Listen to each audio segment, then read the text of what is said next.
Don't forget to subscribe and leave a comment on this video saying I subscribed. Let's get into it.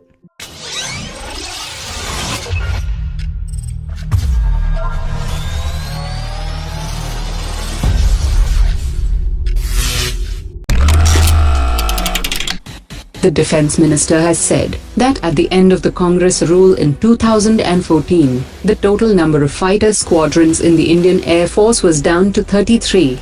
In the 4 years since the new government took over, the Indian Air Force has not gained a single squadron, and the strength of fighter squadrons is down to 32.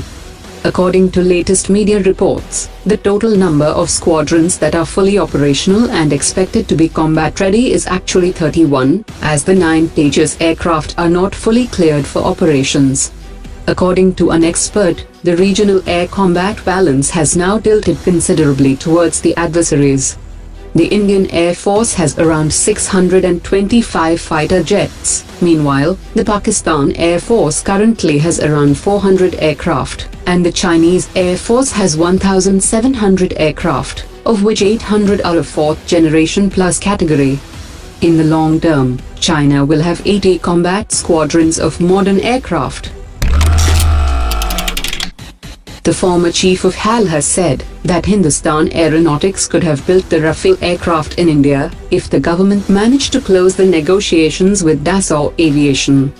He also admitted that Hindustan Aeronautics may not have been able to build the aircraft at the desired cost per piece, and this was one of the reasons why the deal fell through. But he also insisted that the company has the ability to make advanced fighter jets. He also said that if Hindustan Aeronautics can build the Su-30 aircraft from raw material stage, then it could have definitely produced the Rafale jets. He also added that Hindustan Aeronautics would have been happy to give a guarantee for the Rafale aircraft produced in India. Meanwhile, the Congress president has said that the defense minister has lied on the capability of Hindustan Aeronautics to build Rafale aircraft, and he demanded her resignation.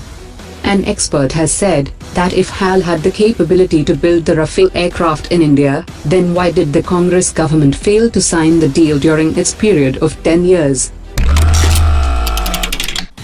India has successfully tested its surface-to-surface tactical system from a defense facility today, paving the way for its induction. A defense official has said that all the systems functioned normally, and it achieved accuracy of less than 10 meters. It has a range of 150 kilometers, and it can be transported within a short period of time. The system will be inducted in the Indian Army after few more tests. Garden Reach Shipbuilders is working on a 7.5-meter double-lane Bailey Bridge for the Indian Army to facilitate the movement of tanks, and a prototype is likely to be ready by the end of 2018. The company's research team is also looking to develop 30 feet long portable bridges, which can be carried in parts on shoulders.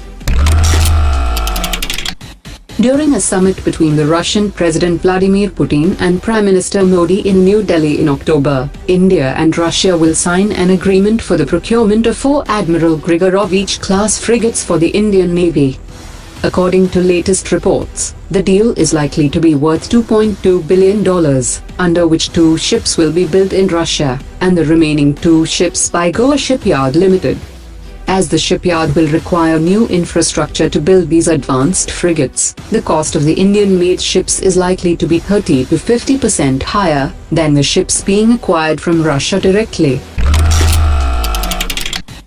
The Deputy Chief of Air Staff will be flying a Rafale aircraft tomorrow, which has India-specific enhancements and software, and these upgrades make the Indian Rafale aircraft far more advanced than the one inducted by the French Air Force.